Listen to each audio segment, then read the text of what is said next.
Sabe aquela cantiga que sua avó cantava pra você dormir? Aquela do boi da cara preta? Pois é, tem gente que nunca mais conseguiu dormir, depois de descobrir o que ela realmente significa. E o pior, essa história aconteceu de verdade, numa cidadezinha perdida no interior do Maranhão, onde as crianças pararam de chorar.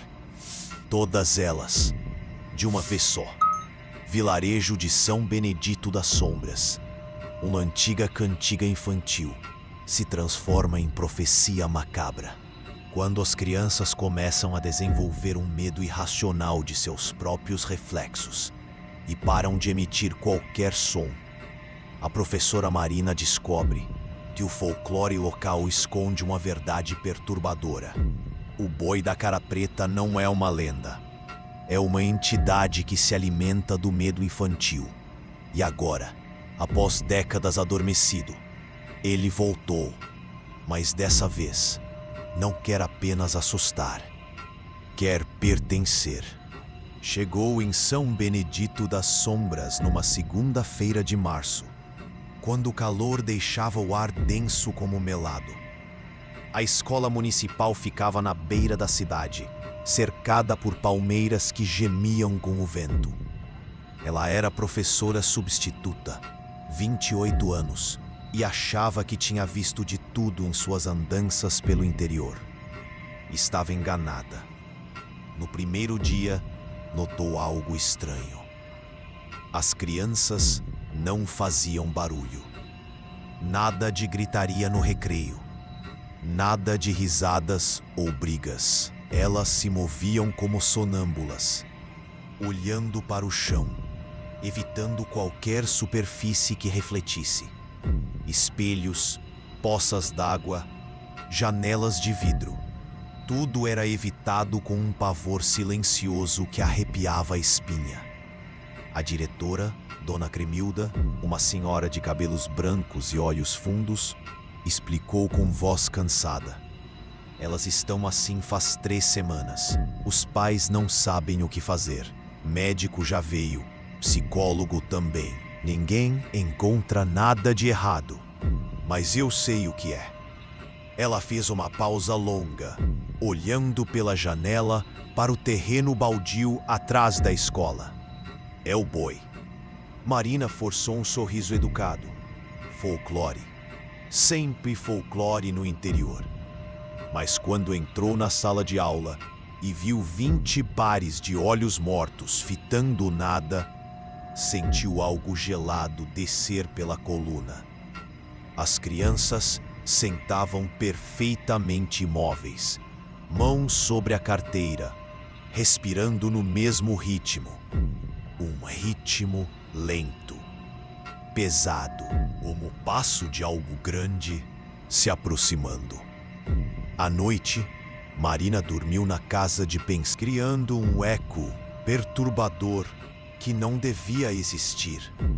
Marina se levantou, foi até a janela e olhou para fora. A rua estava vazia, mas no poste de luz em frente à pensão havia algo pendurado. Parecia um desenho.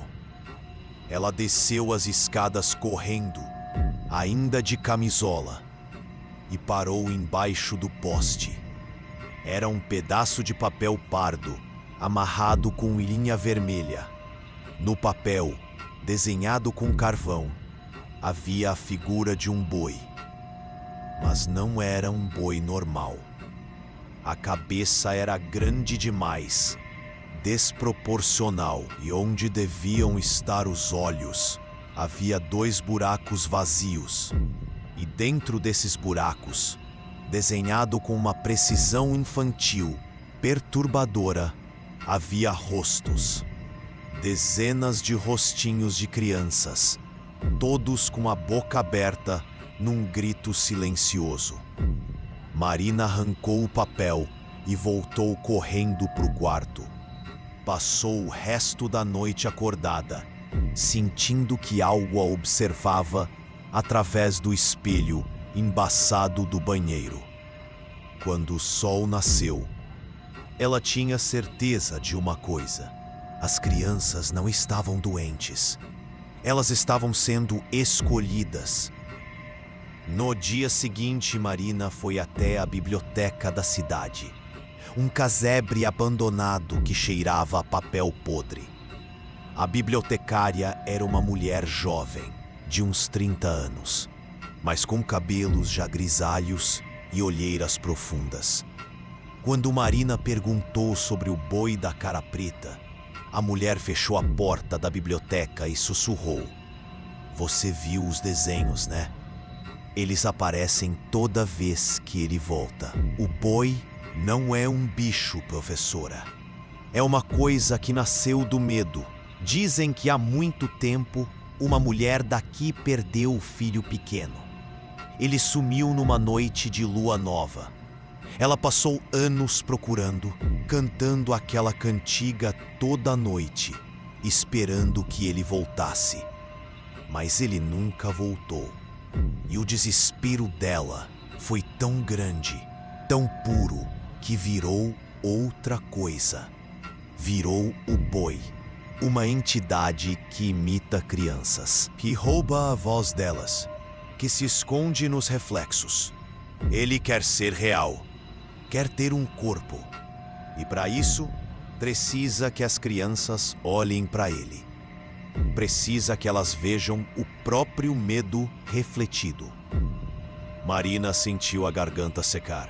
"E como a gente para isso?" A bibliotecária balançou a cabeça. "Ninguém nunca parou. As crianças somem, uma por uma, até que ele se satisfaz e vai embora por algumas décadas. Depois, volta. Sempre volta." Naquela noite, Marina decidiu ficar na escola. Trancou-se numa sala de aula e esperou. Por volta da meia-noite, ouviu passos no corredor. Passos pequenos, de criança, mas eram passos demais. 10, 20, talvez 50 pares de pezinhos descalços batendo no chão frio. Ela olhou pelo vidrinho da porta e sentiu o estômago embrulhar. As crianças estavam lá, todas as 20 da sua turma, caminhando em fila, de mãos dadas, indo em direção ao terreno baldio atrás da escola. Mas não eram elas. Não exatamente. Os movimentos eram rígidos demais, mecânicos, como marionetes mal manipuladas. Marina abriu a porta devagar e a seguiu. O terreno baldio estava iluminado pela lua cheia, e no centro havia um espelho. Um espelho enorme, de moldura antiga, fincado na terra como uma lápide. As crianças se posicionaram em círculo ao redor dele e finalmente ergueram a cabeça. No reflexo do espelho, Marina viu o boi. Não era um animal. Era uma silhueta imensa, negra, com uma cabeça bovina gigantesca e olhos que eram portais vazios. E dentro desses olhos, Marina viu todas as crianças que tinham sumido ao longo dos anos. Centenas delas, presas, cantando aquela maldita cantiga para sempre. As crianças do vilarejo começaram a se mover em direção ao espelho. E Marina entendeu. Elas iam entrar. Iam se juntar às outras. Ela gritou, correu, tentou puxar uma das meninas, mas era como tentar segurar fumaça. A pele da criança estava fria. Fria demais. Foi quando Marina teve uma ideia. Pegou uma pedra do chão e, antes que pudesse pensar duas vezes, arremessou contra o espelho. O vidro rachou. Não quebrou, mas rachou. E o boi urrou. Um urro que não vinha de lugar nenhum e de todos os lugares ao mesmo tempo. As crianças caíram no chão, como se os fios que as prendiam tivessem sido cortados. Marina continuou atirando pedras. 1, 2, 10. O espelho se estilhaçou, e com ele, o boi começou a se desfazer. Mas antes de desaparecer completamente, ele olhou para Marina. E ela viu, dentro daqueles olhos vazios, o seu próprio reflexo. Só que não era ela. Era ela menina, com 5 anos, chorando, cantando a cantiga. Quando o espelho se partiu completamente, as crianças acordaram, chorando, gritando, vivas. Marina caiu de joelhos tremendo. O boi tinha ido embora, mas ela sabia que ele não tinha morrido.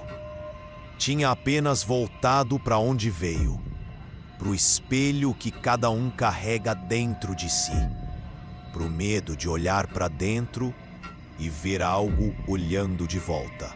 Marina deixou São Benedito das Sombras na semana seguinte. Nunca mais trabalhou com crianças. Nunca mais cantou cantigas de ninar. E toda vez que passa perto de um espelho, ela desvia o olhar, porque tem medo de ver aquela menina de 5 anos ainda lá, dentro do reflexo, ainda cantando. Boi da Cara Preta não é apenas uma cantiga, é um aviso, um lembrete de que o medo que a gente carrega desde criança nunca realmente vai embora. Ele só espera, nos cantos escuros, nos reflexos embaçados, nas cantigas que a gente canta sem pensar. E quando a gente menos espera, ele volta, não para nos assustar, mas para nos mostrar quem a gente sempre teve medo de ser.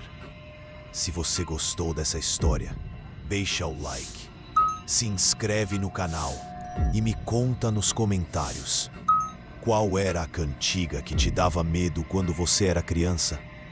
Será que ela também escondia algo? A gente nunca sabe até olhar de verdade. Até a próxima.